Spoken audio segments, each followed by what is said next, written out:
Hello students, welcome to my YouTube channel. My name is Tameshwar Sahu. आज का जो chapter है वो है यूनिट्स एंड मेजरमेंट. ये चैप्टर 2 है क्लास 12th का और ये लेक्चर नंबर 6 है. इसके पहले भी 5 वीडियोस आ चुके हैं, उसको आप ज़रूर देखें. ये वीडियो जो है, जो बच्चे क्लास 11th में हैं या फिर जो बच्चे नीट या IIT JEE का प्रिपरेशन कर रहे हैं उनके लिए इम्पॉर्टेंट है. तो शुरू से लास्ट तक इस वीडियो को देखें. आज का जो टॉपिक है वो है dimensional analysis, application 1, 2 and 3 and demerits. इसके पहले वाले वीडियो में हमने एप्लीकेशन 1 और 2 को डिस्कस कर लिया है. यहाँ पर हम लोग एप्लीकेशन 3 को डिस्कस करेंगे और डीमेरिट्स को डिस्कस करेंगे. तो सबसे पहले तीसरा देखते हैं, थर्ड जो एप्लीकेशन इसका, deducing relation among the physical quantities. The method of dimensions can sometimes be used to deduce relation among the physical quantities. For this, we should know the dependence of the physical quantity on other quantities. Up to 3 physical quantities are linearly independent variables and consider it as a product type of the dependence. Example के लिए पहला example है, consider a simple pendulum having a bob attached to a string that oscillates under the action of the force of gravity. Suppose that the period of oscillation of the simple pendulum depends on its length L, mass of the bob m, and acceleration due to gravity g. Derive the expression for its time period using method of dimensions. तो वो जो time आता है वो आता है T is equal to k under root L by g. ठीक है. The dependence of time period T on the quantities L, G and M as a product may be written as T is equal to k L की power x, M की power y, G की power z, where K is dimensionless constant and x and y and z are the exponent. The dimensions of the quantities involved in the equation are, जो m है उसका dimension है m l की power 0 t की power 0. जो l है उसका dimension है m की पावर 0 l t की पावर 0. जो g है उसका डायमेंशन है m की पावर 0 l t की पावर -2. जो कैपिटल T है उसका डायमेंशन है m की पावर 0 l की power 0 t. By substituting dimensions on both sides of T equal to K, L की पावर x, M की पावर y, G की पावर z, we have, ये आएगा हमारा दोनों साइड, ये जितने भी है उसको इक्वेशन में रखने में. ठीक है. इसको जब हम लोग यहाँ पर क्या आ रहा है, M की पावर 0 लेफ्ट हैंड साइड में, M की पावर 0 L की power 0 T equal to right hand side में M की पावर 0 L T की पावर 0, इसकी पावर x, फिर m l की पावर 0 t की पावर 0 इसकी पावर y, m की पावर 0 l t की पावर -2 इसकी पावर z. इसको सॉल्व करेंगे तो m लेफ्ट साइड में m की पावर 0 l की power 0 t is equal to m की पावर y l की power x plus z t की पावर -2z. अब इसको हमको कंपेयर कर देना है पावर्स को. On equating the dimensions on both side we have y equal to 0 मिल जाएगा, x plus z equal to 0 मिलेगा और -2z इक्वल टू 1 मिलेगा.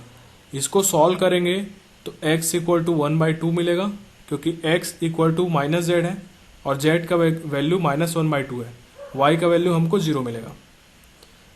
अब then t equal to k l की पावर 1/2 और g की पावर -1/2 आ जाएगा. ठीक है.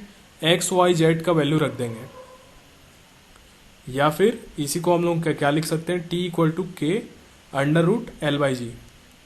The value of k is 2 pi and determined from other methods.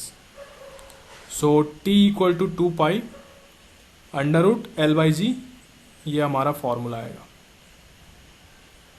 Time period के लिए। डीमेरिट्स ऑफ डायमेंशनल एनालिसिस, क्या क्या डीमेरिट्स है उसको देख लेते हैं। The dimensional analysis can not be used in the following cases. First, the value of constant in an equation can not be determined as the constant do not have dimensions. Constant को हम लोग determine नहीं कर सकते क्योंकि constant का कोई dimension नहीं होता, डायमेंशनलेस होता है वो। Only dimensionless consistency and not the physical consistency can be tested. Third, dimensions can be found from the physical quantity, but physical quantity cannot be always gauged from dimensions because two or more quantities may have same dimensions. Next, the equation containing the dependency on more than three quantities cannot be determined using only M, L and T. Note that if four independent quantities are involved, then four variables and hence four simultaneous equations are required. Hence there must be four fundamental dimensions. The equation containing exponential, trigonometric, logarithmic functions etc. cannot be derived as they do not have dimensions. The equations having the relations other than products or quotients cannot be derived. देखते हैं हम dimensional formula for some physical quantities. जैसे कि length जो है उसका symbol L होता है, फंडामेंटल है ये, और इसका डायमेंशनल फार्मूला जो होता है एम की पावर 0 एल टी की पावर 0 होता है, यूनिट एम होता है। मास के लिए जो है कैपिटल एम होता है सिंबल, फंडामेंटल है ये, और एम एल की पावर 0 टी की पावर 0 ये डायमेंशनल फार्मूला होता है। इसका यूनिट किलोग्राम होता है, केजी। नेक्स्ट देखते हैं टाइम है, इसका सिंबल कैपिटल टी होता है, ये फंडामेंटल क्वांटिटी है। इसका डायमेंशनल फार्मूला एम की पावर 0 एल की पावर 0 टी है, इसका यूनिट सेकेंड होता है, एस होता है। नेक्स्ट देखते हैं एरिया, एरिया का सिंबल कैपिटल ए होता है, इसका फार्मूला लेंथ इनटू ब्रेड्थ होता है। इसका डायमेंशनल फार्मूला एम की पावर 0 एल की पावर 2 टी की पावर 0 होता है, और इसका यूनिट एम स्क्वायर होता है। वॉल्यूम नेक्स्ट है, इसका सिंबल कैपिटल वी है, इसका formula length into breadth into height होता है। इसका डायमेंशनल फार्मूला एम की पावर 0 एल की पावर 3 टी की पावर 0 होता है, और यूनिट जो है वो एम की पावर 3 होता है, मीटर क्यूब होता है। नेक्स्ट लीनियर डेंसिटी, इसका फार्मूला जो है मास पर लेंथ होता है, और इसका डायमेंशनल फार्मूला एम एल की पावर -1 टी की पावर 0 होता है, और यूनिट जो है वो केजी पर मीटर होता है। नेक्स्ट जो होता है वो होता है मास डेंसिटी, इसका सिंबल रो होता है, और फार्मूला मास अपॉन वॉल्यूम होता है, और इसका डायमेंशनल फार्मूला एम एल की पावर -3 टी की पावर 0 होता है, और यूनिट केजी मीटर की पावर -3 होता है। नेक्स्ट स्पेसिफिक ग्रेविटी या फिर इसी को रिलेटिव डेंसिटी बोलते हैं, इसका सिंबल आर डी होता है, और इसका फॉर्मूला होता है density of the substance upon density of the water, और ये जो होता है इसका डायमेंशनल फार्मूला होता है एम की पावर 0 एल की पावर 0 टी की पावर 0। ठीक है, नेक्स्ट है स्पेसिफिक वॉल्यूम, इसका फॉर्मूला होता है 1 अपॉन डेंसिटी, और ये जो होता है डायमेंशनल फार्मूला इसका होगा एम की पावर -1 एल की पावर 3 टी की पावर 0, इसका यूनिट हो जाएगा केजी की पावर -1 एम की पावर 3। टाइम पीरियड जो है इसका सिंबल कैपिटल टी होता है, और इसका फॉर्मूला होता है time taken for one oscillation. Time taken for one oscillation जो होता है उसी को टाइम पीरियड बोलते हैं। डायमेंशनल फार्मूला जो होता है वो होता है एम की पावर 0 एल की पावर 0 टी, और यूनिट जो है तो इसका टाइम का जो होता है वही होता है एस, सेकेंड। फ्रीक्वेंसी को देखते हैं, फ्रीक्वेंसी को न्यू से रिप्रेजेंट करते हैं, और ये होता है 1 अपॉन टाइम पीरियड, और डायमेंशनल फार्मूला इसका होता है एम की पावर 0 एल की पावर 0 टी की पावर -1, और इसका यूनिट हर्ज होता है या फिर एस की पावर -1। और वैसे ही ये भी है, आप इसको देख सकते हैं।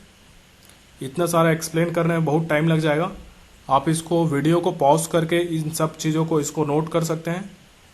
बहुत ही इम्पोर्टेंट है ये सब चीज़। यहाँ पर मैं बता देता हूँ किसका किसका लिखा गया है। यहाँ पर distance, displacement, wavelength, focal length इसका लिखा है, इसका क्या होता है डायमेंशनल फार्मूला, इसका यूनिट क्या होता है वो भी लिखा है। स्पीड का है, वेलोसिटी का है, वेलोसिटी ग्रेडियंट का है, एक्सेलरेशन और एक्सेलरेशन ड्यू टू ग्रेविटी का है, मोमेंटम का है, फोर्स का है, फोर्स कांस्टेंट या फिर स्प्रिंग कांस्टेंट का है, इम्पल्स का है। नेक्स्ट देखते हैं वर्क का है, यहाँ पर एनर्जी का है, एनर्जी डेंसिटी का है, पावर का है, प्रेशर का है, प्रेशर हेड का है। यहाँ पर ग्रेविटेशन से ये सब अभी जो देखे हमने ये मैकेनिक्स का है पूरा। अब जो ग्रेविटेशन का है वो भी देख लेते हैं। जैसे ग्रेविटेशनल पोटेंशियल होता है, इसका जो फॉर्मूला होता है वो gravitational potential energy upon mass होता है, GPE अपॉन मास। इसका डायमेंशनल फार्मूला ये होता है और यूनिट यहाँ पर जूल पर केजी होता है। वैसे ही यूनिवर्सल ग्रेविटेशनल कांस्टेंट का दिया गया है यूनिट और dimensional formula. Intensity of gravitational field इसका भी दिया गया है। आप इस वीडियो को पॉज करके इसको नोट कर सकते हैं।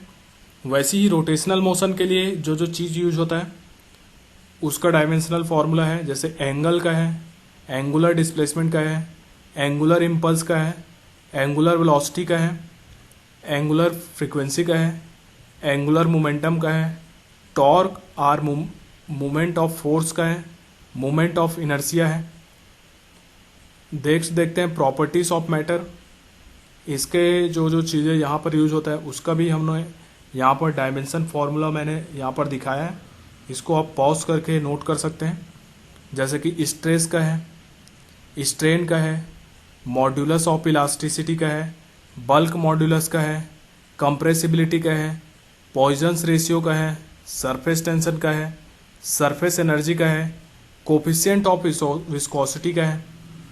नेक्स्ट हम देखते हैं कि हीट के लिए भी जो जो टर्म यूज होता है उनका यहाँ पर डायमेंशनल फार्मूला और यूनिट भी लिखा गया है और सिंबल भी दिया गया है। जैसे हीट का दिया गया है, टेम्परेचर का है, टेम्परेचर ग्रेडियंट का है, थर्मल कैपेसिटी का है, वाटर इक्विवेलेंट का है, स्पेसिफिक हीट कैपेसिटी का है, रेशियो ऑफ स्पेसिफिक हीट का है, लेटेंट हीट का है, एंट्रोपी का है, स्पेसिफिक एंट्रोपी का है, Joule's constant or mechanical equivalent of heat का है।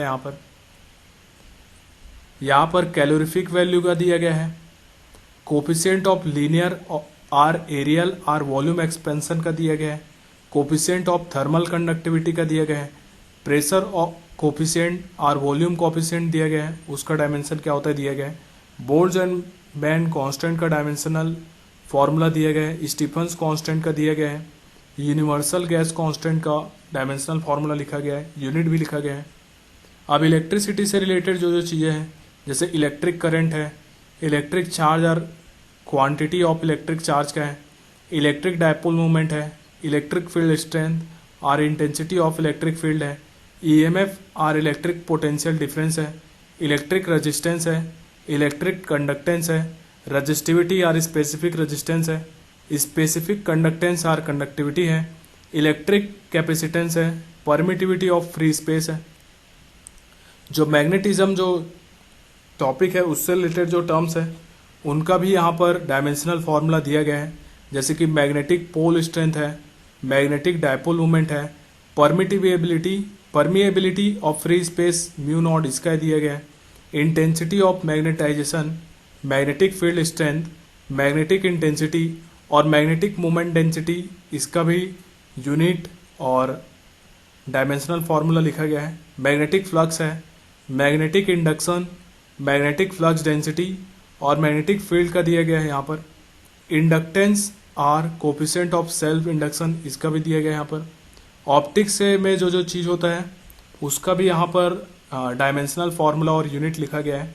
जैसे कि लुमिनस फ्लक्स है, रिफ्रैक्टिव इंडेक्स है, इल्यूमिनेशन है या इल्यूमिनेंस भी बोलते हैं इसको, डीके कांस्टेंट है जिसको लैम्डा से रिप्रेजेंट करते हैं, प्लांक्स कांस्टेंट है जिसको एच से रिप्रेजेंट करते हैं, वेयन्स कांस्टेंट है।